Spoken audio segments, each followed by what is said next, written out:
In today's podcast, we are joined by Brawther. He is what I would call a modern day legend in the scene. He's actually the creator of the first record I ever bought on his Paris Underground Trax alias. I bought the 2012 repress, I think, on Juno. So yeah, he is an amazing artist, makes amazing music, an amazing DJ. It was great to get to know him, as before the chat we never actually spoke, and he's coming to play for you and me for our 6th birthday. So good timing, really. And also, he does the Dungeon Meat alias, and we've got Tristan on next week, so this is quite a nice bridge to it. And yeah, let's get straight into it. And before we start, actually, let's just remind you that this podcast is sponsored by myself, the SYNTHO Electronic Music Hub, helping producers take their music to the next level. If you want to know more, just message me, email me, comment below, or whatever. But basically, if you make music or you want to learn to make music, just message me and I will sort you out. So let's go episode 29 or 30. I need to double check, but yeah, let's get into it. We are live. So, good morning, man. Thanks for coming on the podcast. It is actually the first time I've ever spoke. It is. Yeah, I'm very happy to be here. Thanks for the invite. And one thing I've just realised that I was having a little look through your old stuff, and the Paris Trax vinyl was the first record I ever bought. Is it? Yeah, I got the 2012 repress off Juno. So full circle, man. Crazy Wow, shit. that's amazing, man. I'm really happy to hear that, man. It's funny when people tell me that it's happened a few times. I'm very humbled to know that I was one of the first records somebody bought. So that's dope. Yeah, because I was having a look, and your first release was actually in 2009. So it must be crazy that you must have influenced a hell of a lot of people in the 13, 12 years ago. Yeah, and I would never have thought that, to be honest. You of course, when you make music and you put stuff out, you don't know the impact it's gonna have. And yeah, I think when we did these first records, like my first record that came out in 2000, if I'm not, I can't remember. Are you sure it's not 2007?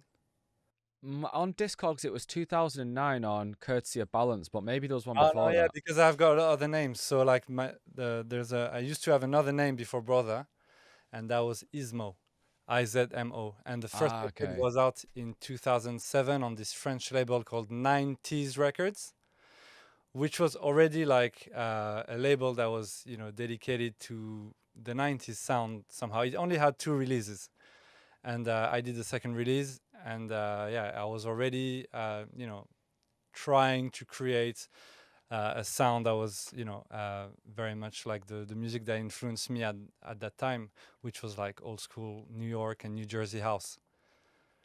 So yeah, it's pretty amazing to see that after that, My Love is in the Ground started, and there was a little bit of a revival of that old school New York sound and stuff. So yeah, I'm very grateful to know that I've influenced anybody. And what were the starting points for production for you? Because obviously 2007 is a long time ago, and I'm assuming there must have been a few years before that when you started producing. Yeah, definitely. So I'm 36 now, and I started producing when I was like 15 or 16. But I had a friend who had a guitar and synths, and at the time I was more into hip hop and industrial music, and then I went into like experimental dance music, like Aphex Twin and stuff like that. And yeah, I discovered how to use little drum machines or Fruity Loops and things like that. But really, I started with like DAWs because I didn't buy gear. I had like software basically. So it started around 14, 15, 16, and then I discovered house music in the UK. Well, first I discovered my first club experience was in the UK. I went to a hard house party in Skegness, which was, which was pretty epic. Insomniacs by the Sea, it was called. And I was like, I think I was 15 at the time, something like that. And yeah, after that, I went back. I used to go to England every year, and I discovered house music. And from that moment on, it was I started making house and trying to understand what I liked about house and how I could make it. So it sounds like it was production before DJing. Yeah. And then what led you to the DJing? Just the curiosity to find more music? Yeah, I guess so. Somehow before producing, I have a really old friend of mine who was turntablist when I was into hip hop, and I was massively into beatboxing and graffiti and all the things that have to do with hip hop when I was younger. And so I was already around, turntables and learning how to scratch and stuff, but I wasn't really, I didn't really know that the best house music was on vinyl or anything like that. But as I started meeting friends and understanding more about the music, you know, I dug. At first, I was buying CDs. To be honest with you, I was loving going to secondhand stores and buying as much music as I could. I wasn't really focused on vinyl, and then vinyl started, and then it was like slippery slope.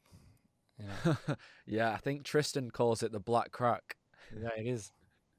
Yeah, man. It's a endless pit, I think, which has got us all by the balls, as they would say. Yeah, man, it's so good. It's so good. And it's interesting because my good friend Alfie, who you know, Alfie Jack, Yes. he actually did a studio day with you. He said quite a few years back Yeah, yeah, because you lived in Leeds, right? yeah. I lived in Leeds for 6 years. And out of all the cities in the world, why Leeds? Because of Tristan and Ah, okay. back to basics. Just before I moved to Leeds, I was in Sweden. I lived in Sweden for a whole year. It was my first time moving out of France. I used to live in Paris, and I loved Sweden. And I thought I'm gonna make my life there or something. I'd played there before, and I thought the culture was great.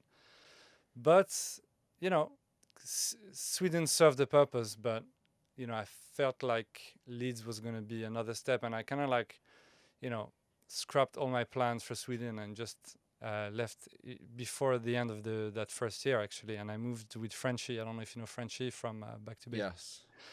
So yeah, I wanted to be closer to Tris and to live, in England. I always loved England, so I knew that there was a moment where, living in England was going to happen, and it was great. It was a really good choice.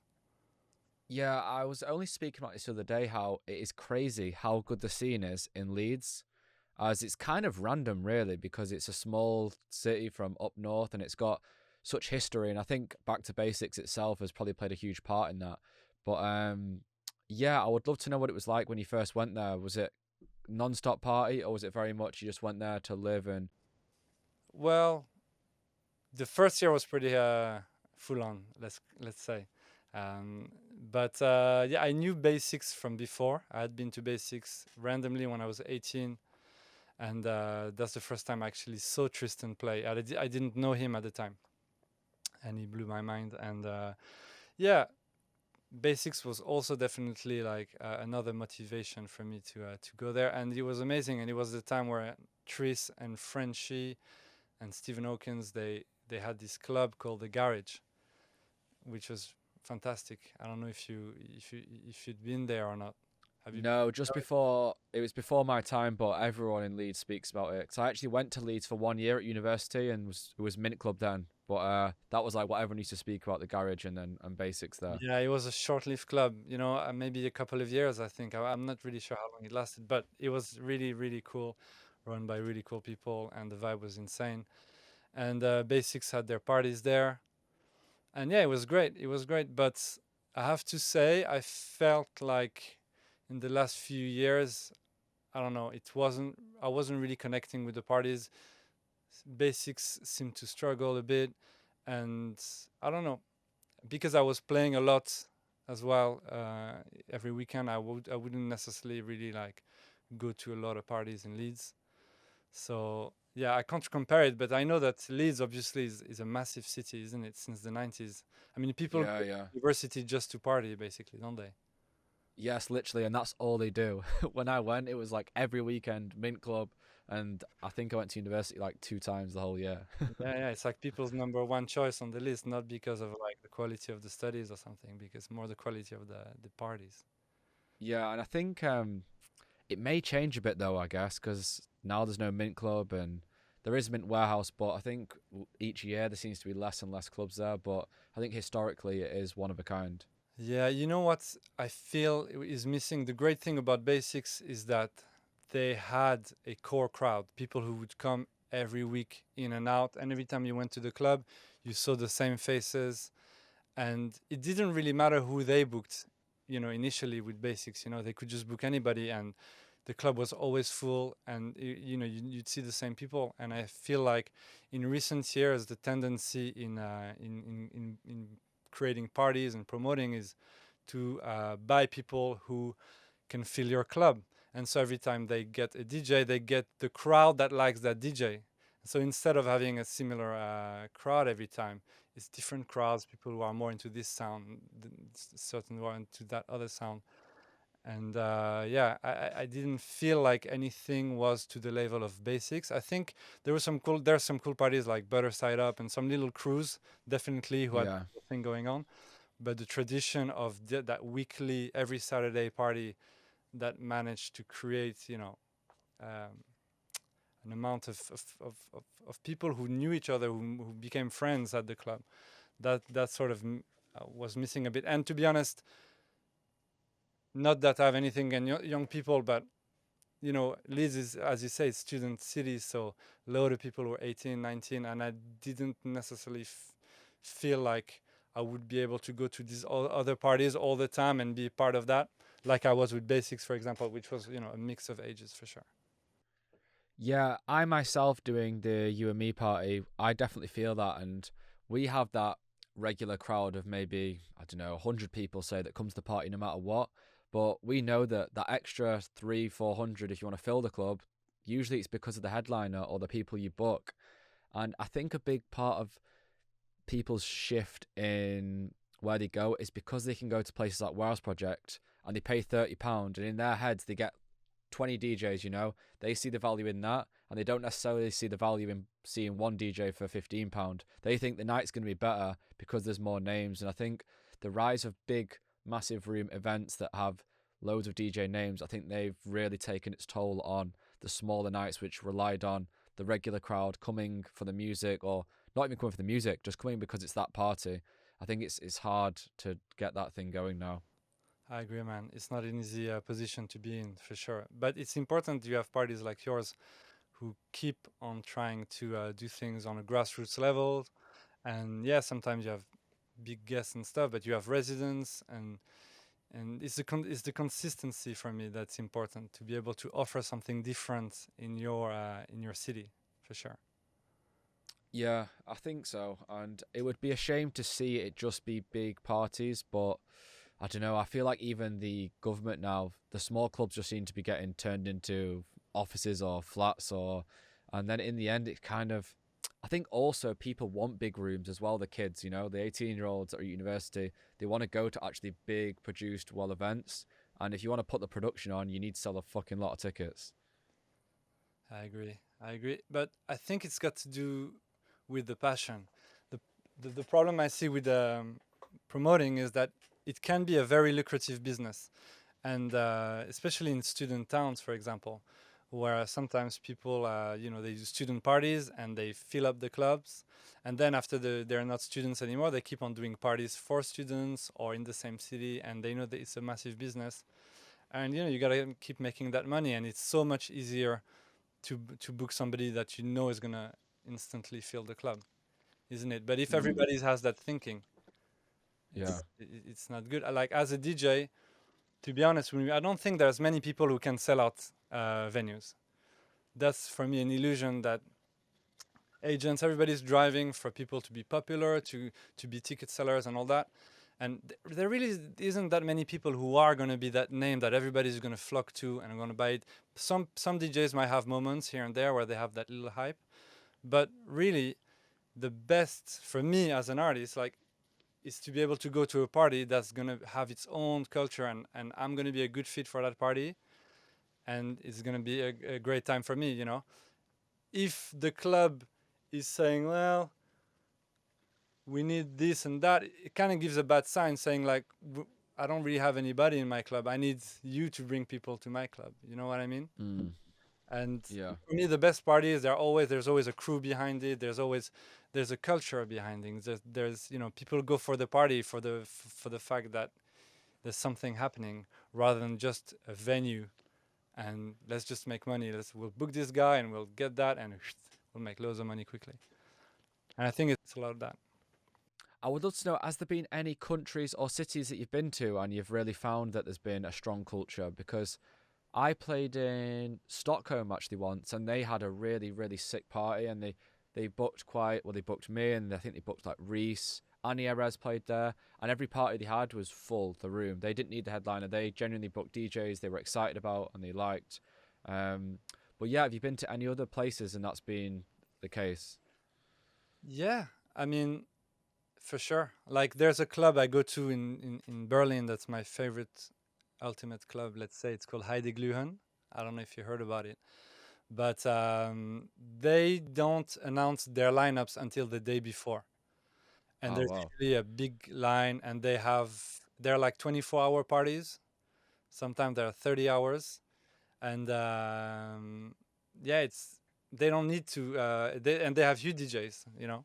One they can have Nicolas Lutz or Villa Lobos or anybody. Everybody wants to play there technically, but they don't need really to have like huge names to sell to have a full party, and it's not very big either, and it's a great atmosphere. But I think that, again, it's what you present, what you have to offer. If the party is more about the atmosphere and the setting and all that, I guess it's a little bit. That's really a big. I'm going on the opposite end of the spectrum here, but if you think of Elro, right, it's a huge commercially successful party and stuff. But people don't. I don't think that people go for the DJs. People go for the atmosphere or whatever they've created. They can book anybody. They could book you and I, and it would still be full somehow. We wouldn't be the reason why it's full. And I think that's what is important. Is like the party, the aspect of entertainment is really important. And I think that I've also played great parties in Sweden, like you say. And I think over there they do this private club thing where you sort of they're legal events, but you have to be on the list or on. Yes, the Yeah. same one. I think that exclusivity probably helps them a lot. Yeah, because it's not easy to do events there as well like that. And yeah, to know that those parties are cool and every time, they have a good time and stuff like that, and they're always friends and always people go to the same place. I think that's great. And it's definitely not something that happens all the time, but it has to do with also maybe sometimes the club. Like if you think of Club de Visionnaire or Hopetosse and things like that, usually they have some kind of line. They don't get DJs from all kinds in there. There's more like a theme. I think that's also important. If you run a club or a venue, that instead of having just everything left, right, and center, you can curate it a little bit more to the style of music, so you can like cater for that scene. Yeah, I agree. And the Elro thing's really interesting because I remember years ago when I first started going to Sonar, and that's obviously where Elro is from, right? Barcelona, I think, to begin with. And they used to do the Sunday party on at the end of Off Sonar. And then it was like people went to Elro. They didn't go to, for example, in Sonar, it was like, what are you doing Thursday night? Oh, I'm going to see Apollonia. But on the Sunday, it was like, you're going to Elro and you'd actually go to the party.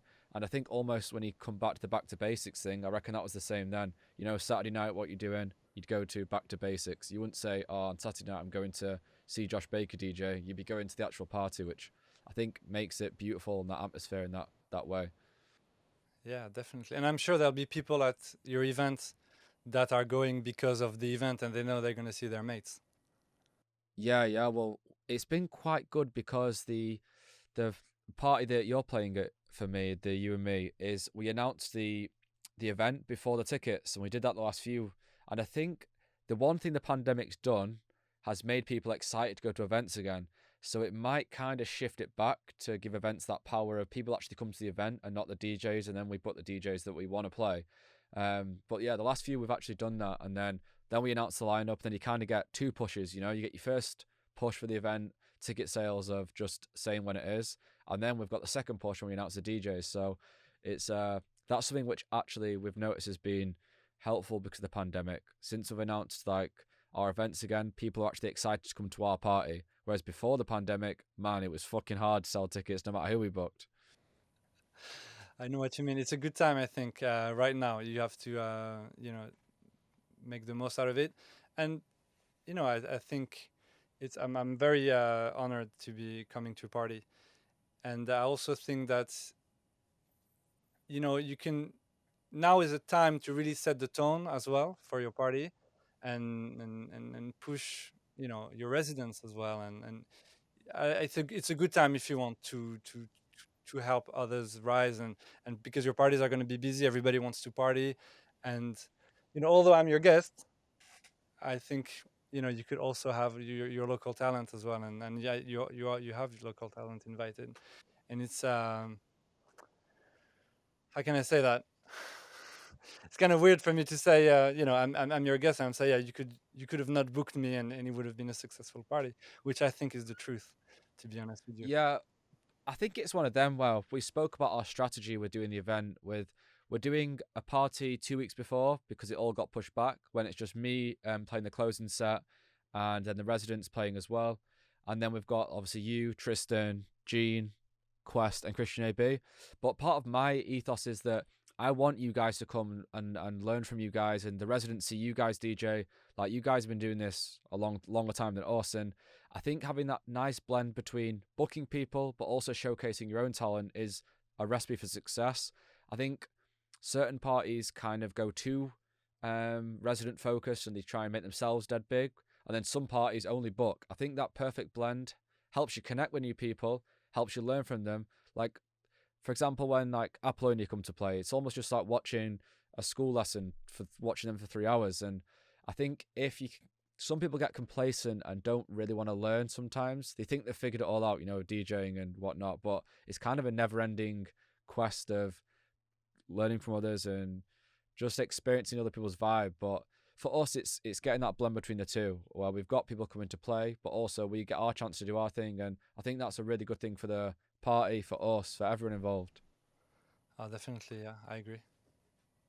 So we opted for you and Tristan because you've got your Dungeon Meet alias, and Tristan's actually coming on the podcast next week, so it'll be good to talk to him as well. Yeah.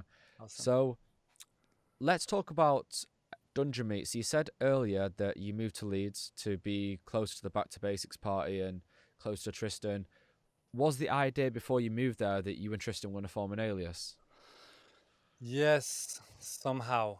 Yes, we were already like having fun with the word dungeon meet when I was in Sweden. We were using the word dungeon for the kind of sound that we like, that was kind of murky and sinister and sleazy. And he had a friend who used to call dungeon meat the genitals. Let's put it like that. The meat from the dungeon.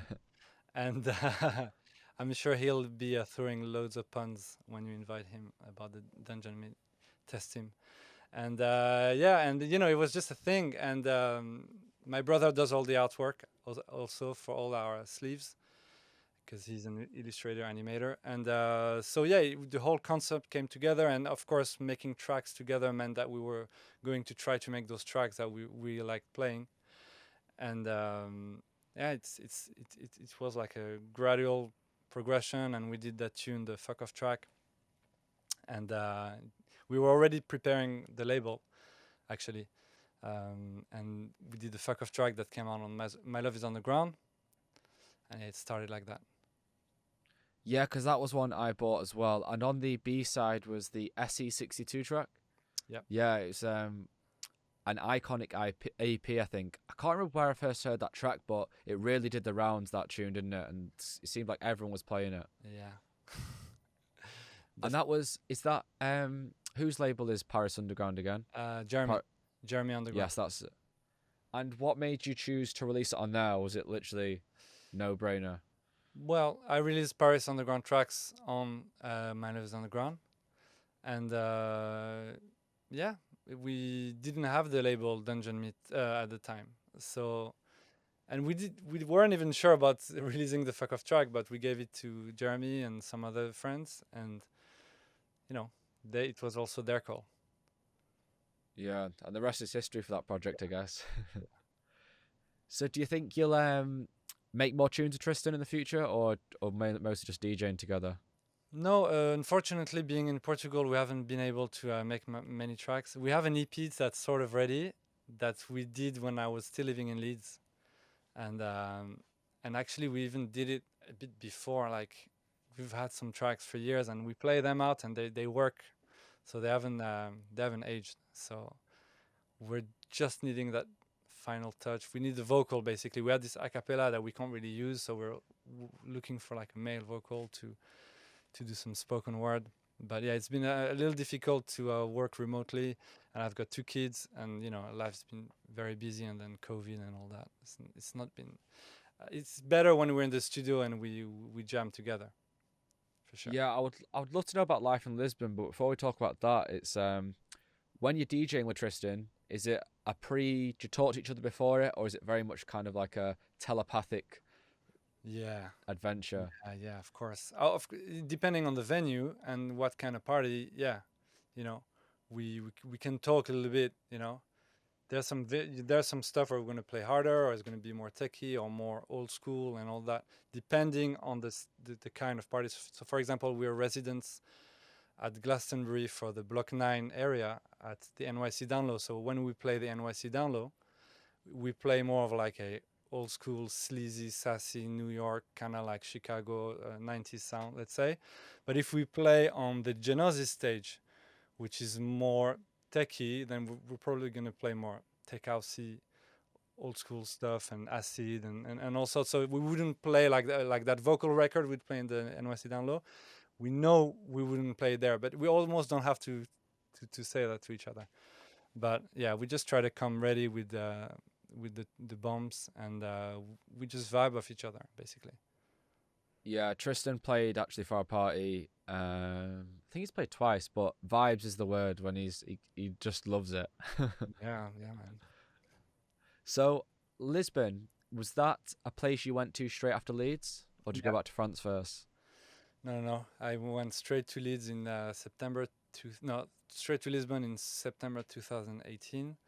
I'd played a summer before. I had never been to Lisbon, and I played twice that summer there, and went to some wedding, and I just realized I didn't know Portugal, and I fell in love with Portugal, and I fell in love with Lisbon as well.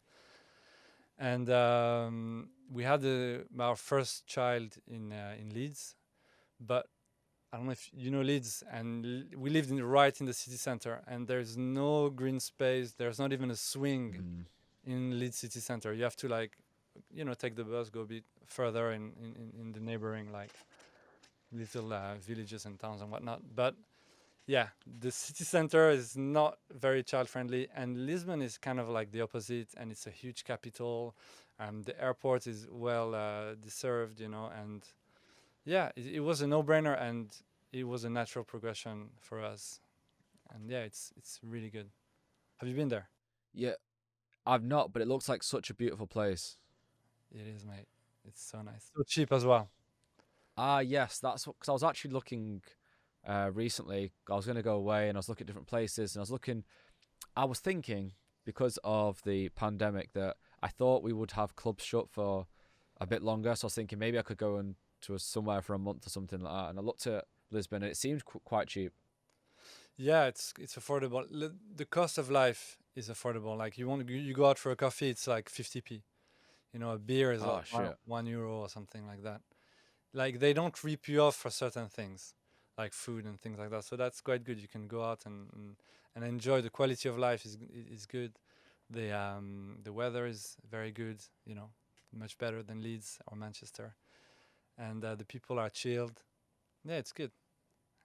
Yeah, come. Yeah, chilled seems like the right word for the vibe I get from Lisbon. Yeah. And you've got your studio at home there, or do you have an external place? It's in my house. It's a room. Oh, perfect. And how's the music making gone over the last year? Because I saw quite a while back actually that you do your Patreon account as well, and I'd love to know what you've been up to over the last year. So, the last year has been intense for everybody, and I just relied on DJing for a living for the last 10 years, basically. And making records was never really like a massive part of my income at all. Sorry. And so when COVID hit, I didn't have anything, and the local Portuguese government didn't support me in any way, so I had zero from that. So with little savings, I had to think on my feet quickly and think, what can I do? And I discovered Patreon, and I started Patreon. So that's one of the first things that I try to put in place, and I started that in June. So it's actually been one year now that I've been on Patreon. And it took me a few months before I could make any music when COVID started, because I had to like think, well, organizing life and lockdown with the children. And but yeah, I've been quite productive, to be honest. I mean, I've never been as productive, actually. Running Patreon and creating content. I've become a content creator. I had to learn new skills. I had to, reach out and promote myself, and also before COVID started, I was already on a kind of like self-improvement journey, and I wanted to create more and just make more art and stuff like that. So yeah, I've just reined in on that and just made much more music than usual, and a lot of it has started to come out, and there's more that's gonna come out. Yeah, I can't seem to find a moment to breathe. Sometimes I'm very busy. Yeah, man, it's been crazy. The outlook I think everyone's now had on life and the industry as a whole, and realizing that once the gigs went, it was like this massive void. Then of weekends for one was a massive void, and then kind of, I don't know. I think with all me personally, I've done similar things doing the podcast, my SYNTHO platform, and learning to speak on camera. Like, I wouldn't imagine for 1 second 2 years ago that I would have done a podcast like this. Yeah, man. And it's made me a lot more confident, I think. I don't know about you. Yeah, definitely, I agree. I had a lack of confidence myself before, if I'm honest with you. First, I would never use social media, and I was also, I don't like my voice, I don't like the way I look. Just the basic thing that everybody basically experiences. Yeah. But before COVID started, I was like, one of my goals is to be more confident in myself and be able to do that and be able to talk. So that's definitely been a learning curve, but anybody can do it. And I love the fact that although, we've been deprived from work and COVID's been, horrible for everybody, but that's, the fact that there's like an obstacle, it just had me, become resourceful, basically, and find ways to dig into myself and actually better myself. And I think that if that had not happened, I would still, if COVID wasn't happening, I would still be living that very precarious DJ life without thinking really that I need things that to be a little bit more secure, and I need to expand what I'm doing and not just like put all my eggs in one basket, which is what I had. Yeah, I think the term I could describe the way I am now is much more mindful. I think the DJ lifestyle can be it's easy to go from weekend to weekend, like any lifestyle. Most people's lives in general kind of go from, Friday, Sunday, crazy, then waiting for the weekend again. And I think before all this hit, I was very much in that kind of, weekend to weekend. Whereas now I feel like every day, I think because I'm not just making music every day, I'm doing different things. It makes me much more mindful and feel more alive as well. Yeah. Well, also, you were taking your way of your income, like, I don't know if you had anything else but than DJing at the time, but if you didn't, then suddenly you're like, gosh, I was robbed of my income and I need to live, I need to do things. And then you realize that there's so much more that you could be doing, and that DJing isn't the key to everything, because you think the more I become big, the more the fees are going to be high, and the more I'm going to travel, and then I'm going to make loads of money or something. But you could have a cancellation, you could be sick. There's so many variables to why DJing isn't good, and you're young, so that that's different than when you have kids and when you have people who depend on you and stuff like that. So yeah, I think that sometimes the DJing is kind of like a mirage, because it's kind of easy. If once you're in that circuit and you get gigs and whatnot, you pay, you travel. Okay, the travel is rubbish, but you get to go to another country and you DJ a couple of hours, and you make more money in 2 hours than somebody would in a week. Something like that. So you have this thinking that if I keep on doing that, it's I think it's kind of like the easy route. And now I'm just challenging myself so much more. I feel like I'm grafting, to be honest with you, and it's good because I'm only doing the things that I love as well. I'm not doing something that I don't enjoy, which is great. I managed to find the things that that I can add value to people, and where the skills that I have, how I can recycle them, and yeah, I think it's great. And I think what you're doing is amazing, like teaching and putting yourself out there, inspiring people is great. We need more people like you, man. Thanks, man. Yeah, I think it feels like I'm living up more to my potential now. When you're just DJing, it's quite there's still a lot left to give in life. Like I don't think anyone's put on the planet just to play records at the weekend. There is so much more to life. Dude, and there's so many great people who are DJs, great human beings who have so much to share as well, and they're not doing it. And hopefully, there's more people who can find in themselves ways to help the next generation in different ways than just DJing. And I think there's more power in sharing than like not. So it's great for you to do that, and anybody who's also sharing and like you had Gene on Earth recently on your podcast. Yes. And I did his course.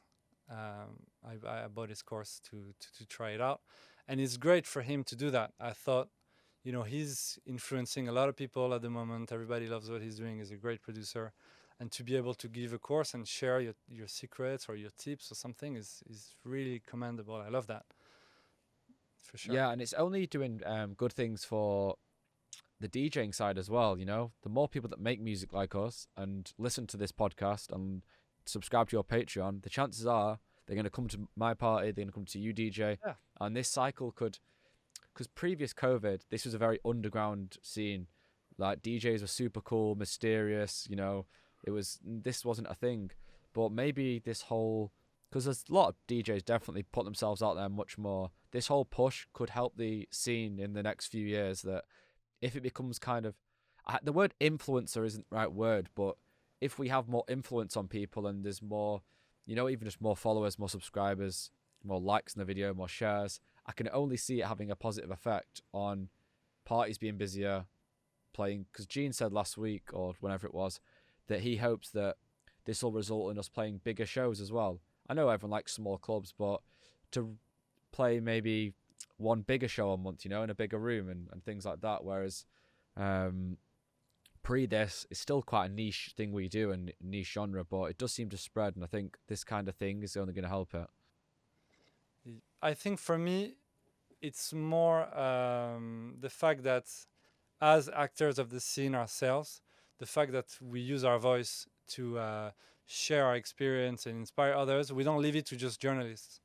If you think of most publications, they're not really into our style of music. That's why people complain that, that website doesn't talk about this and the reviews are rubbish and this and that. When you think for yourself that, actually that is what I like and no one's really talking about that and there's not enough representation here and there. But that's because we're leaving it to people to spread our sound or our history to people who actually don't really care about it. So I think the fact that we can be the voices as DJs, but also as producers and as people who can inspire, or teachers, or different mediums like YouTube and whatnot. That's where I think we're going to be able to connect people more around our scene and lead them somehow, and not just leave it to those other outlets, the media that because this is a new form of media. You think of social media is media, right? Like even YouTube and all that. It's not anymore the magazine or the big website. It can also, go through us, and I think that's really powerful. It's definitely a shift, I think. I think that's the beauty of podcasts as well, that it can't be engineered by a PR company. The conversation we're having is in its purest form. Where if you fill in an article for, I don't know, Mixmag, You know it's going to get edited 3 times, even if it's just by yourself or by their editor or by someone's PR team. Whereas I think podcasts are really great because it's so pure, and I think that can help people feel like they get the truth. I think as well when it's a podcast and people's opinion and things like that. I agree. I agree. And I also started a podcast series at the beginning of my Patreon, and I did like four interviews, but it's not a video podcast. It's like an audio podcast, because actually during the pandemic, I've been like listening to loads of audiobooks and podcasts and things like that, and I like to be able to listen to something while I'm doing chores. Because there's so much to do, so I like to just listen to something when I'm on the time where I'm not doing anything, say not doing anything important. Let's say like I'm walking Mm. somewhere, or I'm washing up, or I'm doing things where there's like some time to kill. And so that's why I was doing this audio podcast. And same, you know, I'm if you think of something like RA Exchange, it's a bit what I was just telling you. If the information comes from RA, but if us as artists we can contact different people that they wouldn't choose, but we feel matter, then we can tell a different story that other people wouldn't have known before. And the tone is different. The way we know people, the way we interact with them, isn't going to be as journalistic or something. There's going to be like a little more of a personal touch. And yeah, it's not easy. What you're doing is great, because I don't think you edit much, and you're speaking about it in another podcast that I watch. With my audio one, because there's no video, like I have the leisure to be able to cut things a bit, and the ums and is. Sometimes I'll have interviews, loads of these, and I'm so conscious about the fact that this could, you know, not kind of not perturbate, no, sorry, disrupt maybe the way that people are listening to the podcast. And sometimes I have 2 hour conversation, and I want my podcast to be 1 hour. You know, Mm. but then I have to go into editing. It's a lot of work. But yeah, I love that. I love to be able to interview people and do podcasting. I think it's amazing. Yeah, it's another string to the bow that's I think is very valuable. Yeah, I think it's just one of them. I listen to a lot of podcasts as well, and when it's actually a very hard thing to monetize because it takes a lot of plays. Because I'm doing the downloads as well. I think the most downloads I've got on one of them is 780, which is kind of is a lot, but still, when you think like some of these other podcasts get literally like millions of downloads, but it's just something you got to keep. I heard that so you only get like 100. Some like the average of podcasts in the world is like 100 or 200 views or something. No, isn't it? Like listens. Yeah, I think this is a crazy statistic. 90% of podcasts only get to episode 3. Then after episode 3, only 10% of them get to episode 20. So I'm technically in like the top 1% of podcasts because I got past that. But Yeah, it's easy, man. I think talking sometimes it can seem like effort. I guess you get better at it, but sometimes the thought of like, oh, turning the camera on, speaking for an hour, it can kind of seem like effort and easy to say, oh, I'll do it next week. But I just said to myself, I'm gonna do one a week for a year and see what happens.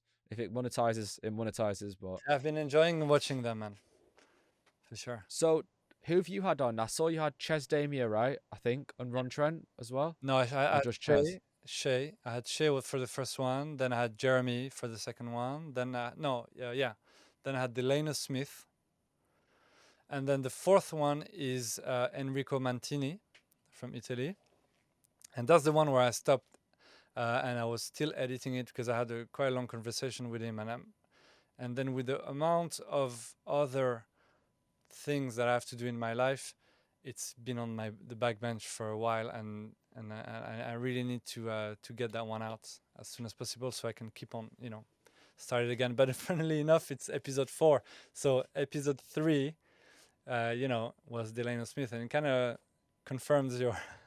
Yes, it's so easy to think like the first one's exciting, second one's like, oh, this is actually hard work. Then 3, you're like, oh fuck, I'm not doing that again. Yeah. And to be honest, the problem as well with me is like because I'm not English, sometimes I'll fuck something up, and it will take me forever to say the right thing, and sometimes I'll just punch in on Ableton, I'll record myself again, just because I can't use it when I'm like babbling and I'm not saying anything and I'm reverting and all that. You can't have that. So that's part of some of the editing I do. But in the end, the experience has to be, fluid. I reckon the solution is just don't edit it too much. And then it's like, then you just upload it. For me, I just, because I've got so many episodes now, I've got someone helping me do the editing for it. So I figured my time is better spent either making a tutorial, making music. So I'm like, it's worth the time because I'm really shit on the video software, man. Like it would drive me nuts. Sometimes I'd export it, the color would be wrong and or out of sync. So yeah, I just get him to do it. But I don't cut anything. I mean, I think I don't know. I would only cut it if something technical happened. But usually I feel like the conversations seem to make sense most of the time. Yeah, I should do that. I should probably also do the video. I think the video aspect is kind of different because I've been doing it on mostly I've done them on Zoom on Skype, and I just recorded the audio on Ableton or something, or on Skype. Yeah. But I think the video is kind of different. You know, we see each other. Yeah, I think the YouTube side's probably easier to, well, not easier to monetize. I think having a big YouTube in the future could be a really helpful platform opposed to a podcast that has loads of downloads. So I thought it'd be really cool maybe in the future to have a big YouTube channel. So I thought video is, I listen to podcasts myself, usually just in ears, but I know a lot of people like to do the video. So I thought it's the same work for me to do them both. So But yours also goes onto audio, right? yes, on Spotify and Apple, yeah. Great. Yeah. Awesome. Yeah, that's great. You know, you're just using that. That's the other thing I've been learning. You know, you do one piece of content, but you can like split it. Exactly. In ways you can clip it and put it on your social and whatnot, and that creates content. It's great. Yeah, that was why I got the video assistant, because every podcast, it's like Joe Rogan. He has one long podcast, then he uploads small sections like 3 times from each podcast, you know? And then you've quadrupled the amount of pieces of content from the same amount of work. And that's like a lesson I've learned on, like you say, I think being a content creator, and because you realize how hard it is to record an hour conversation, but then for maybe like 30 minutes of work, you can then quadruple the amount of posts, reach or whatever from that one thing. Yeah, definitely. And I think it's really impressive though, the artists that you've been connected with from the start, because me and Gene had this conversation about people rushing and releasing on labels they don't really like, or their sound's not quite right. And when checking out your back catalogue, I would definitely say there is still a coherent sound to where you are now to them releases back in 2009, which is, when you think about the length of time, or even 2007, it's really amazing that you seem to, hopefully you'll agree, that your sound seemed to stay consistent throughout, like the whole tone of it and vibe some way. Yeah, I mean, I think the reason is because when I discovered house music, that's kind of well documented, but I had a huge light bulb moment in 2001 in Nottingham. I went to a club called The Bomb, and it was a DIY party. And DIY are key pioneers of house music in England, but that pioneered that sound through the free party movement. So it wasn't clubs; it was free parties in fields and all that. And but in the 2000s, they had, by that time that they couldn't do free parties like that anymore in the UK. So they were, quite strong in clubs, and they had residencies and stuff. And so when I discovered that sound, at the time I didn't know it was DIY. And from that day on until now, almost, I can say, and probably for the rest of my life, I'm on a continuous quest for that sound I heard that day. And that sound is real underground house, if you want. And so everything has been driving me to create that sound. And but of course, by discovering who could have been those artists, and on the way of discovery, I would refine my taste by understanding that I like things that swung. I like the old school sound a lot. So I everything kind of centered around the 90s, the sound of the 90s, but obviously not only. And in a house you have many room, so you have like minimal and deep and techie and all that. But I think the backbone, the core of what I like is real house music. So somehow maybe there a thread in what I do where it's kind of classic. I'm not reinventing the wheel, but somehow, maybe the first release you might not think it sounds like me, but after maybe 10 years, you can say, oh yeah, it sounds sort of like him. Yeah, I think pure it is. When I think of the word like deep house and underground house, I think the music you make and have made for such a long time is quite a true representation of that. And I think it's I'm glad you said that, because that's something I thought before doing this. It's like, this is house music as I imagine it. When someone says the word house music, to some people it means one thing, to someone else it means another thing. I think the music I listen to from you seems to be a very accurate representation of that, I think. Yeah, and I can hear it in techno, I can hear it in house. Like the techno that I like is the houseier side, somehow. But I can hear the vibe. It's like a feeling, I know you say house is a feeling, but for me it is.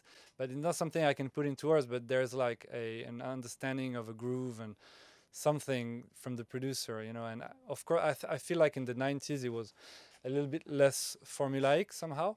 So maybe that's why there's more feeling in that sense, in my opinion. But I also like current music for sure. But I guess that's why also a lot of the music that I love seems to have been made in the 90s, late 90s, early 2000s as well. And what's the studio setup evolution been like over the years? So I started purely software.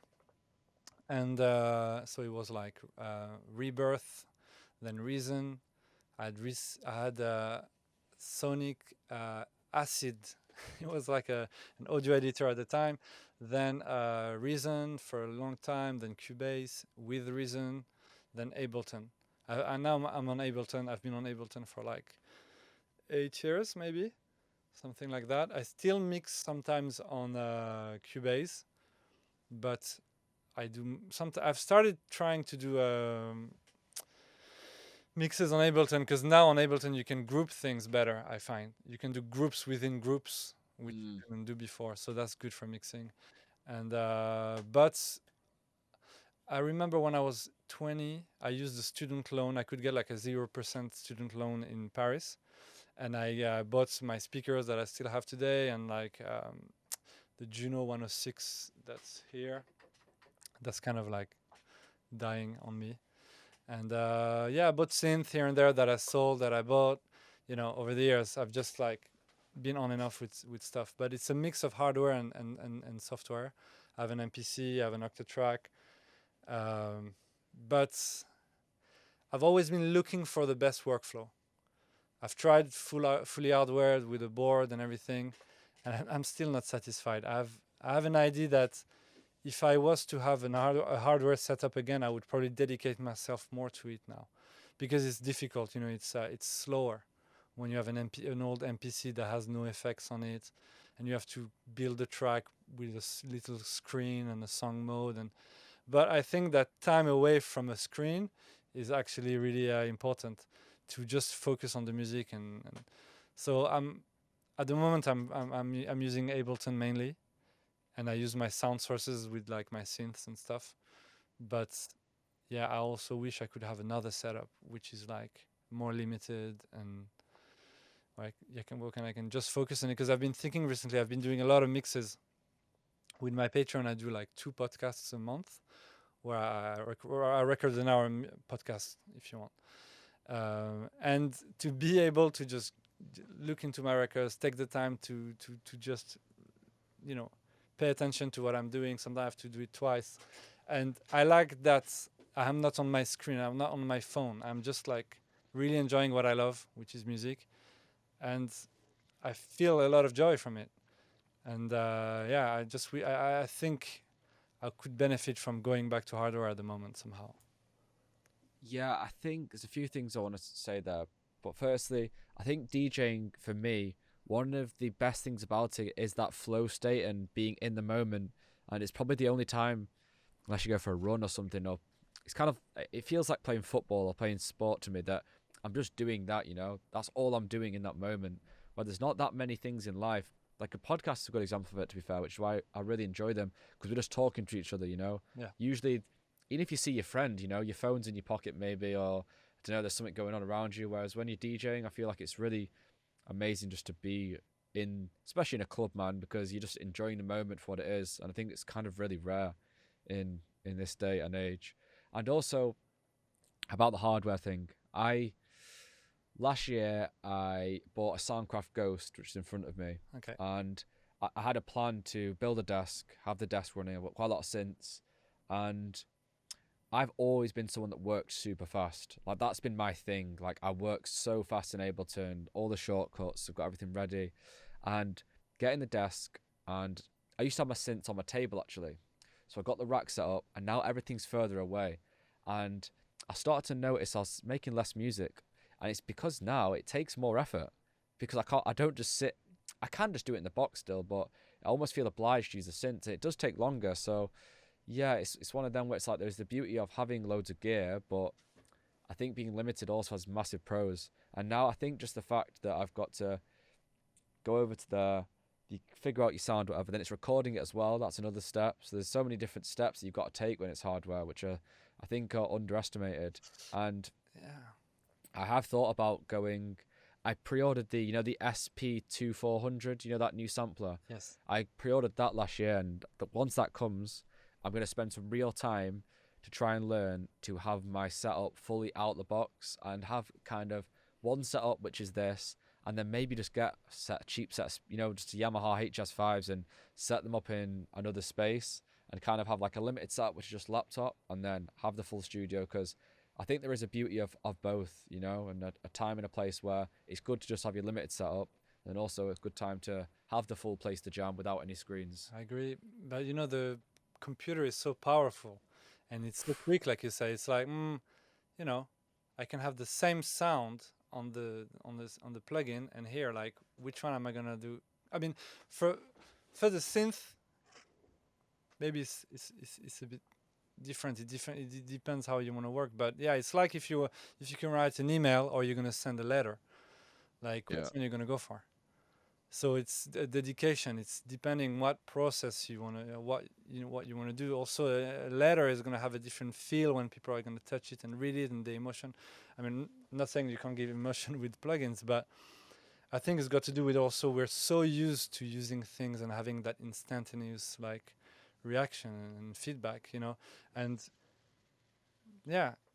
But why aren't you DJing on the software on your computer as well, or on the thing? You like also to take your time with the records. There are some people who are really into DJing like digitally, and they might feel the same with vinyl. It's like, oh, I just can have all my tunes here and there. So maybe it's about learning how to just spend time without the computer. It's like the addiction. It's there. It's less like a drug. It's so easy. It's easier to load a simpler, and your sound is in 2 seconds, and you can just trigger it, boom. Like sample it to your sampler and takes time. It's a new way of doing it. Yeah. I think what I've just realized though is it's taken me a while to just refine the workflow, because it is different after been making music for maybe like 7-8 years, and yeah, using just inside the box for the majority of that, it's kind of hard to step away. But I have found it's almost feels too easy sometimes when it's inside the box. Like a track can nearly be done in 1 hour sometimes. It's kind of like, I think like you say, taking time over it, something I'm valuing more and more. I don't know if it's because I'm getting more mature and older and thinking about that, but I'm definitely enjoying taking my time on things more. And when the SP comes, I really want to, I think for fun purposes as well, I think it'll be fun to do something different and be able to jam with other people and have it all outside the box. Because I don't know about you, I always find it really almost annoying if you collaborate and it's just all inside the box, because you're kind of both just hovering around the screen with one mouse and one keyboard, where if you're jamming and collaborating in an actual studio, I think there is much more room for experimentation. In my opinion, I think you're right with what you're saying, and it's important to define how you're going to make the track and what's the right setup. So if you're hybrid, you have to be accepting that some things are going to be more complicated in hybrid. So for example, if you have like a sampler with 10 outs that you want to route, but you have to sync it, and with another drum machine that you want to, there's going to be problems in terms of like how it's going to align on the grid and things that are kind of like painful. But if you're okay with that from the start, or you have a solution for it, then that's great. But these little things can really like take away the fun from producing. So that's why sometimes it's just easier to do the things that aren't going to be painful. You want more pleasure than pain in that sense. And I think what works is that if you're fully hardware, just stay fully hardware for the time of the creation of the track. As soon as you want to try to use the Ableton or something and then go back to the hardware, I don't know, there's something there that in the process is a bit takes away from it. I know my friends from cab drivers who run cabinet. Yeah. Like they've always sort of worked the same way essentially, which is they have a bunch of drum machines, a bunch of SH101s and synth. They have a cheap mixer, and they just always work the same way. And usually in a day they have a track or two sometimes, and they have to finish the track because they're not recording it. They're only recording the stereo output. They don't have compressors. They just, it's pretty raw, but it sounds great in the club anyway. So they're not, with thinking of plugins and things and routing and all of that doesn't exist for them. And I wish I could do things like that. But also they've got drum machines. Their sounds are ready to fire. So it's even faster than loading your simpler and shooting a 909 kick. Technically, they just have it. It's already on the mixer and it's boom. So I think if you're going to do something hardware, maybe just try to really be hardware. So take your SP 2400, maybe take it home with one synth and just do track with your 101 and your 2400, sample different sounds, sample records, and just do everything on the SP 2400. Technically, you don't really need a mixer with the 2400. Maybe at the end if you want to like multi-track the thing and mix it, but if you can do everything on the 2400, that's great. Yeah, I'm really excited because I think it'll freshen things up. And there's a really iconic cab drivers video on YouTube. Have you seen it when it's got their studio set up? And that was the video which, man, it must have been a long time ago I watched that. That made me so aware of the possibilities. And Alfie actually bought the mixer they had in that video, but I don't think it works. Yeah. Yeah, so it's so cheap. And it shows you that you don't have to spend huge money for certain things. Obviously, they have great piece of gear like the 909, the 808, and all that. But now you can get it for quite cheap with Behringer. But the thing with that video, for example, is that their setup is still fully hardware, and they just record the stereo output on their computer. But as if you want to have that setup, but then you add your computer and you want to like listen to it through Ableton and have a loop going on at the same time, then I think it's not the same. You're looking at your computer too much. You're not looking at your gear and thinking, okay, I need to unmute now and I need to do this and that and press the next pattern on that machine, and it's a different vibe. Yeah, I agree totally, and I'm excited to experiment with that because I think it's just like you say, it's a whole different way of working. But I've thought that now because it's very much hybrid, I want to have a go for a bit, trying just that all outside the box. So so what are you using at the moment? Is it a hybrid or all inside the box? No, it's a hybrid. However, I've started using the Roland Cloud thing, and I've have the Arturia. I've recently also been using the Arturia VC8 something collection, and yeah, it's great. Like my Juno is like failing on me, and I've discovered that there's some great Juno 106 plugins out there. So, and there's some classic one-to-one, reproductions in plugin form. So I just use what I need for the moment. I don't care where it comes from. The quickest and easiest, I'll just do it. But I think if I have things with knobs, I can just like jam a sequence and like do things that I wouldn't do with like a mouse or automation. I just like that natural vibing out on the knob on the rhythm. You can do it with the mouse somehow. I used to do that, but it's not the same way. You can have a few faders and knobs that you can jam to the groove. That's a human feel you can't get with, on the computer for sure. So I like to do that. I like to, if I can have the possibility to use like faders and stuff, yeah, I do that. Yeah, that was that's what I find is the biggest advantage of using hardware, just the live takes. You know, once you record it live, and I always find, I don't know, you can map it to the push maybe, but even so, it never feels the same as when I get the MIDI and then actually record the, the synth, say your pad or something like that, and you automate the filter, the resonance, and whatnot. I always feel like that's probably the biggest thing for me, that my tracks will sound more alive if I'm recording from the hardware, because I never seem to get the automation the same when it's with the mouse. Yeah, with the mouse, no, for sure. I think you need like a dedicated controller and like map everything out, and take the time to do that. But again, it's the same thing. If your software if your synth already has it, you're naturally going to go to the thing that's already ready, right?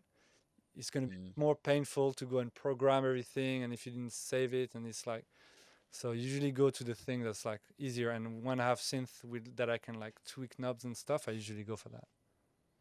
Yeah, I think a lesson there is just being prepared. I always say that to people, that do the preparation in different sessions to the creative stuff. Like if you're gonna, I don't know, make a new folder with your favorite kick drums, don't do it the same day you plan on writing the next big hit record. Do it, another day, because it drains you, that kind of shit. Like you say, the pain is more than the pleasure, and I always try and keep them painful bits out the sessions where I hope to make a track or something like that. Yeah, that's a good tip. For me, yeah, I should probably do that. But I always like to have new sounds. I never really use the same sounds, so I'm always like painfully like auditioning something until it's like I feel that's right, and I try it or then I switch it. But yeah, Yeah, I hate, that's what I hate the most, is kind of trying to find the right sample. Alex Kidd's actually done some stuff inside Syntho, and he's super organized with all his folders. Like has different kick drums, and they're all labeled and all super nice. And it's something I keep saying I'm gonna do, but I think when I get the SP, I'm gonna have to do it to load the samples on there. But yeah, I think having some kind of organization could save a lot of pain in the long run. I agree, man. Yeah, same. I went to Ponji's studio once, and he's also pretty organized, and he always bounces um, whatever project he's working on. He'll bounce the audio, even if it's like a scrap. He worked for half an hour on something that's like maybe a dud, but he'll still export that. So instead of like loading up a project, oh, what does this sound like, and I can't remember what that is. Yeah. Audition everything, and that's something I've been wanting to do. Although I've seen that years ago, still haven't done it. And I still have to like load up my old files to know what it sounds like. But if I had everything in audio, wouldn't that be good? Yeah, I know, because it takes like 5 minutes sometimes for able to open, then it crashes, and then you're Yeah, like, oh, fuck like, this. oh, which plugin make that crash and stuff. It's like, it takes all that time, and then in the end, it's rubbish. Yeah, man. I think I was doing that yesterday, and like the projects are named like July Track 3, 2018, things like that. Um, but yeah, is that something you're doing quite a lot, revisiting old projects? Yeah, sometimes. I mean, yeah, if I'm curious, and sometimes you realize, oh, that wasn't too bad, and maybe I can salvage something. But yeah, yes and no. Sometimes I forget that something was good. Like recently, I've been working a lot. I've been just try to do new tracks every day. Not that I can actually spend time every day doing new tracks, because I have to finish stuff too. But yeah, sometimes I'll listen to something. Oh, that's pretty cool. I need to finish it. Yeah. Also, I've been doing this Fly on the Wall series on my Patreon, which is like I start a track from scratch, and I film myself for an hour. That's the concept. But sometimes it's not live. So, if in an hour I did like a rubbish track, um, I'm not going to publish that. So I have to do another one another time. And sometimes I have these tracks that I haven't done anything with it, but I completely forgot what they were because I only did it for the purpose of like documenting Yeah. what happens when you try to start a track from scratch. And so I have a bunch of things that's, yeah, it's nice to go back and say, actually, I was a bit hard on myself. It's decent. But you know how it is. Sometimes it takes a long time to go through ideas and find something that fits. And so I just don't deem that it's good to watch. But Yeah. So, in terms of looking ahead, have you got a lot of music coming out over the next few months? yeah, next month I think there's a remix that I did on PIV Limited.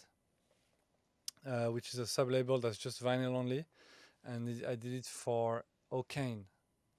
Nice. And but that's the first track I did when the pandemic started. Actually, it took me a few months to go back to making music, and O'Kane asked me for it. So yeah, it's been like a year now since I finished that track, and it's gonna come out next month in July. And then after that, I have So, some remixes, and I have a bunch of things. Actually, I have a collab EP with Delano Smith on Sushi Tech.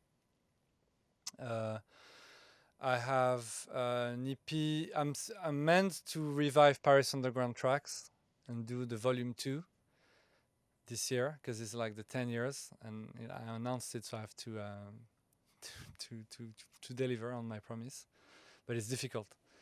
It's difficult to make this type of tracks again. have you still got the same hardware that you used when you made them tracks? I didn't do it with hardware. Oh, really? No. So was it a lot of it samples Yeah. or Yeah, it was like, maybe I had my Juno for like a bass sound or something like that, but all of it was samples. So it was like Reason, and at the time I think it was Reason and Cubase. But it's funny because I didn't, at the time we didn't say who the artist was for a while until the represses. And it was great to see the comments, people saying, oh yeah, it sounds like the old SP sound and the MPC groove and all that, but it wasn't. funny? And how come you decided to do it under an alias? Just for the fun of creating like this name, Paris Underground Trax. It was kind of sounded old school, and we didn't, and the idea of not putting an artist and being a bit like, it's kind of like mysterious. We were gonna reveal it, but we wanted just to have that effect that it wasn't about who did it, but like the record itself. And also, funnily enough, the same week I had a record that came out as Brawther, which was a dub techno kind of record called Le Voyage. And funnily enough, they were both tailing each other in the Juno charts, with Paris Underground being one and the Brawther one being number 2. But people didn't know that it was both my records, so that was funny. Sick. And finally, I'll just ask you, what's your process usually with collaborating with people online? Because I've done a lot of tracks with different people, and for me, it's usually kind of one person starts the idea, the other person will usually try and like arrange most of the track, and then maybe just put some final touches on. Are you going back and forth quite a few times with the projects, or do you keep it quite streamlined? So I did it depends, because I did a collaboration with Steve O'Sullivan, and I had a track, and then he kind of like remixed it, and then I arranged it. No, I added my own things, and we kind of like went back and forth a little bit in terms of like the arrangement, and then he mixed some of it. It was a bit of a back and forth like that with him, but it was quite fast. And I also did a track with Traumer that's going to come out in a few months on Berg Audio. And that was a different process as well, where I had the track, and then he remixed it, and he added some vocals. And then, I mean, he had like a really long take of vocals, and I kind of like edited all the vocals down and rearranged things a bit and added more effects on certain things and sounds. And so these are like pandemic style collaborations, if you want. But I've done tracks as well where we're in the studio with Daniel Paul from Cab Drivers in his studio, or here in Lisbon. So being together is the best for sure. But online, that collaboration, it's a little bit of that back and forth thing. I think there are software where you can see each other's screen, or like we're both on Ableton and I can see what you're doing and stuff. I think that exists, no? You can actually share screen on Zoom, but I think there is a software where it's quite seamless where you can do the collaborations on. But you can actually share screen on Zoom and do it on that. But you both move the same things, or not? Can you do that? Yeah, you can actually control what you use one person's screen, and you can control the other person's screen, but it's kind of a bit laggy. It's kind of annoying, but you can actually do it. Yeah. That's pretty cool. Yeah. Yeah. Yeah. I always find them quite fiddly though online, because it's kind of like, it seems like a big effort to send the project all the way over, then all the way back. It feels like a long thing sometimes. I think the best way on Ableton is probably to have like the file on a cloud, and you use the same file and you collect all the sounds in the same folder, so that every time you open something, you have everything updated. And Yeah. probably a good way of making sure all the sounds and new sounds that you record are always in the same folder and stuff. Yeah, that's the smart way. I'm definitely one that's not really set up things in the cloud. I just put things on an external hard drive, but you can save yourself a hell of a lot of memory, right, using Dropbox or Well, Google Drive or if you something like that. collaborate with someone and you share the same folder and you have that folder Yeah, remotely synced to your desktop, so you yeah. have it on your desktop and update it. So yeah, that's probably the best way. So to finish off, I always do a few questions. I used to do 10, but I've not got them wrote down anymore. But Okay. I'll freestyle them anyway. So, what is your favorite breakfast? Uh,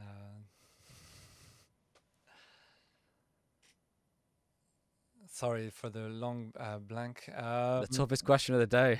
Yeah, it changes, mate. Like when I was in the UK, I used to like you know, eggs and bacon and I knew you were gonna say that. potatoes or something, but not anymore. Like, I haven't had bacon in ages or eggs in the morning. Now pastry. Pastry, yeah, in Portugal, I like an orange juice with like some pastries and things like that. Yeah. Yeah, proper Portugal. What is the favorite book you've ever read? It was I don't know the name in English. Let me Google it. It's called. Can you still see me? Yes, can see you, man. In French, it's called Le Désert des Tartares, and it's. And what does that translate to? Um, Let me try to see the translation, mate. So the author is called Dino Buzzati, and I think in English it would be the deserts, the Tartar deserts. Let me see. Dino, yeah, the Tartar steppe, Steppe. That's what Nice. the book is. I read it when I was young, and I can't even fully remember what it was, but it was definitely my favorite book. So it's a great book about like a war, post-war thing in Eastern Europe, I think. Sick. What is one item you couldn't live without that is not electronic? Uh, Vinyl. Yes. No one's actually said that yet. But yeah, like Ben Rouse said sunglasses. Someone said bike. Vinyl. Sure. Record. But yeah, that's a good one. I would say coffee, but it's not actually like you need an electric machine to make the coffee. Yeah, and plus, if I didn't have records or music like that, I wouldn't be happy. So yeah, for sure. Have you got a favorite quote? Maybe I have like a new favorite quote. Yeah, I like that quote by Seth Godin. You know Seth Godin, Yes, I do. the marketer, and he says it's better to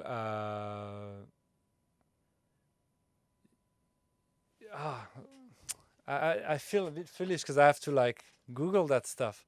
Do you mind if I just like It's Google. This is could be the best quote for someone listening, so we need to get it right.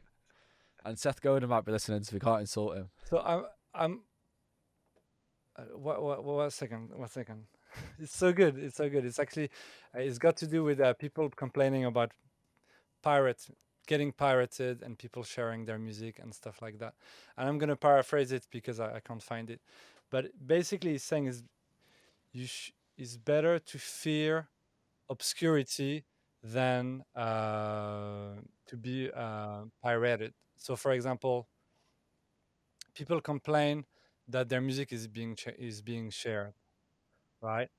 But for him, you should complain or fear the obscurity, not being seen, not being heard, and struggling to get your music out there. If you're pirated, it's actually a pretty good sign that people are actually wanting your music somehow.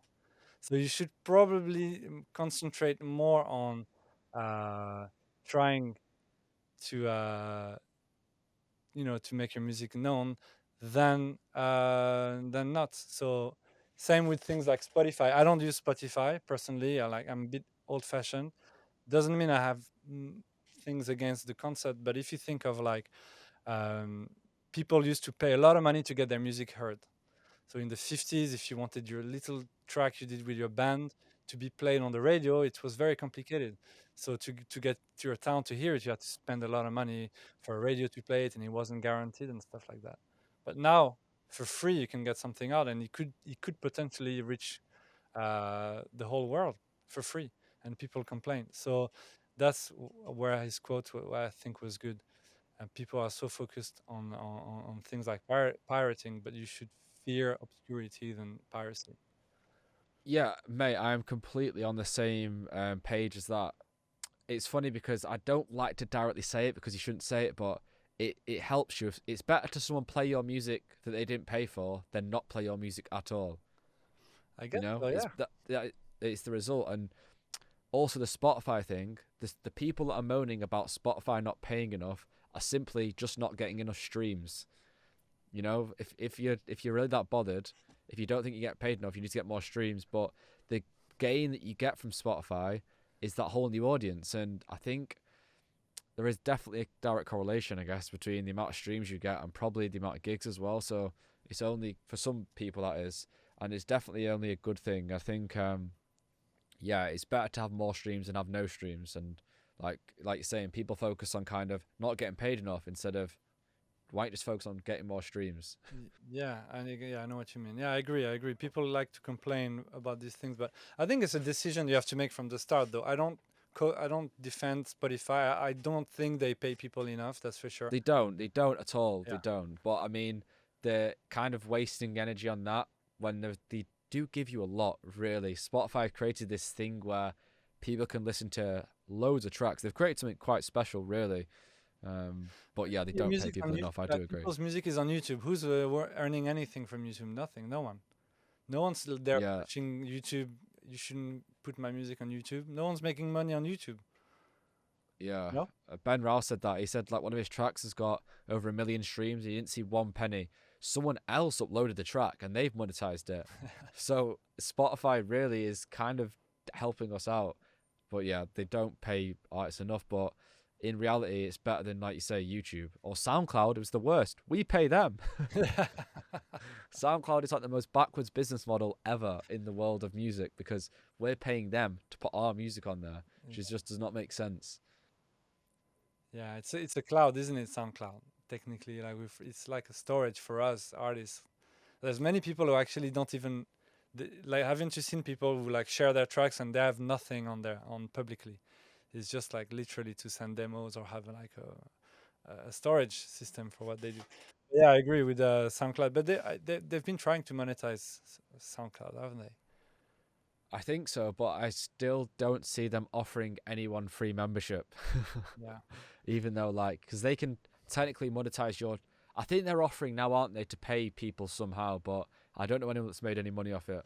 It's tough. I think the whole thing with Spotify and all that is like artists are trying to monetize their music, and I think there are other ways to monetize music, in my opinion, that is more lucrative than waiting for a streaming site. You can make more music of less people listening to getting your music than using a site who's gonna sell your music. For example, on my Patreon, technically I don't have that many people, but you know, if say I have a tier and I give everybody a track every month for $5, that's more than I would need much more people at $1 or 99 cents to get my track, and I might not get 1,000 or 2,000 people to download my music.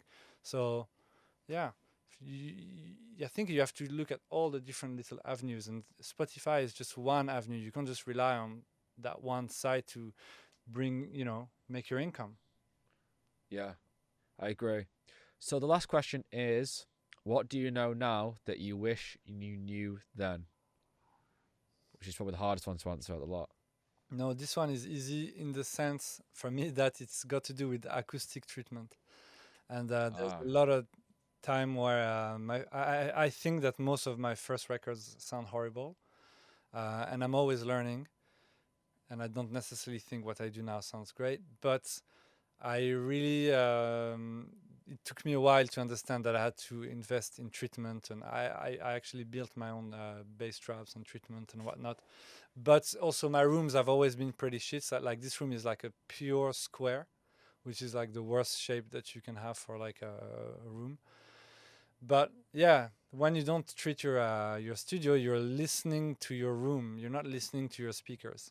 So whatever the way it sounds in your room, you're gonna shape your track so that it sounds good in your room. And then when you're outside and you're like, oh my gosh, this is so loud or so muddy, and like there's so much bass or not enough highs or stuff like that. But yeah, I just wish I knew I knew about that more at the beginning, and maybe Yeah.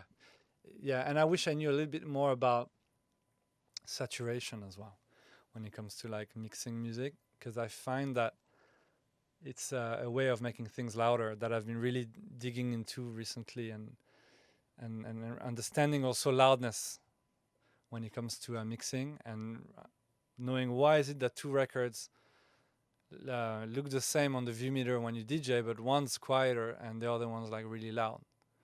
And why are you already on the red on one record, but it's quieter than the other record? That took me a moment to understand the idea of loudness and relative loudness, and how to mix, thinking of that, and you know, maximizing every sound so you can have like a louder sound. Like if I knew that from the beginning, I think I would have made better choices, and also the acoustic treatment. Acoustics is something I tell a lot of people that I think the word mixing and mix down is quite people get fascinated by that before they've really delved into even the creative process, you know, really getting creative with their ideas. And I try and not discourage people, but say without good acoustics, it's going to be fucking hard to mix down well, even if you knew everything, like every single rule of the book. If your acoustics are shit, you're fighting a losing battle sometimes. So it's something that which is worth the investment, I think, early on for any producer at any level. Yeah, just and I think with the acoustics, the treatment comes the understanding of the acoustic, you know, how sound travels, how it reacts, and things like that. So you understand better, and you can use, you know, visual help as well to understand some things, to know that you're not getting tricked, and references. You can definitely mix with headphones as well, for sure. But same, you have to like use different tools, and referencing is not something I was doing either when I started. Yeah, I think I've used these since making so many tutorials, over 100. I've really learnt these headphones, man. When I first started SYNTHO, I was making tracks in these, and I'd pull them off at the end of the session. Like, shit, this sounds crap, you know, because I wasn't used to the balance in these. I was really used to my room. But then now I've really got a good understanding between these and my speakers, and know where it should sit. And I now really like mixing and producing in these, and then kind of, well, I like mixing in these because I know when I take these off, like what I need to do then to translate them on the big speakers and then to other rooms. I've kind of learned a really good balance. So I think for anyone, a decent pair of headphones, good acoustics is a good combination for achieving a nice sound in the long run. Definitely, yeah, definitely, I agree. So, man, we'll wrap it up there. It's quite nice to be able to say I will see you in just over a month, Yeah. which I don't think I've said that to anyone yet on a podcast. So, Well, you might have exciting told, I times. didn't watch the Gene on Earth one, but you could have told him, no? Or was that I recorded a think, while back? I think maybe we did. I think, yeah, we did. So, yeah, the two in a row, which is quite good. So, fingers crossed. Well, Everything's fingers crossed crossed, that, yeah, for sure, man. yeah, we'll all be good. Yeah. So, anything for people to look out for, I guess. We'll link your Patreon below and releases and all that jazz. Yeah, And like follow me on Instagram, and keep updated with what I do. I use Instagram these days. I don't really use Facebook anymore. So yeah, yeah, and Instagram's Facebook good. seems kind of shit now. Yeah. And any artists to look out for? Any new artists that you're into at the moment? It's always quite an interesting one to ask people. Yes. Look out for Zweizig. He's the little brother of Michael James, and he's one of my artists on my label Negantropy. So he's dope. Ron Obvious as well, and a bunch of people that one thing that's pretty exciting that is going to come out soon, or at least I think in September or October, is a new release on Dungeon Meat, which is the result of a competition that I ran on Patreon, where people submitted tracks, and Tristan and I we selected 5 tracks out of 80 submissions, and it's going to form a record called Enter the Dungeon, and all the artists on there are fantastic, and we're really excited about that record. So yeah, the artists are Snad from Philadelphia, Too Hot to Handle, who's French. There's another French man called Howard. Then there's some kids from Ibiza who are dope, and that's it, I think. And Incas as well from Cardiff. So, and yeah, the Ibiza boys are called AM Project, and they're only 18, and they made an amazing track. So yeah, check these guys out. That's something to look out for. All these guys are really talented and super dope. Excellent, man. So we'll wrap it up there. Cheers a lot. Cheers a lot. Thanks a lot. And I will be seeing you in not too long. Dope. Cheers, man. Thank you, Josh. Thanks for your time. Real pleasure to be here, man. Much love. See you, man. See you, man.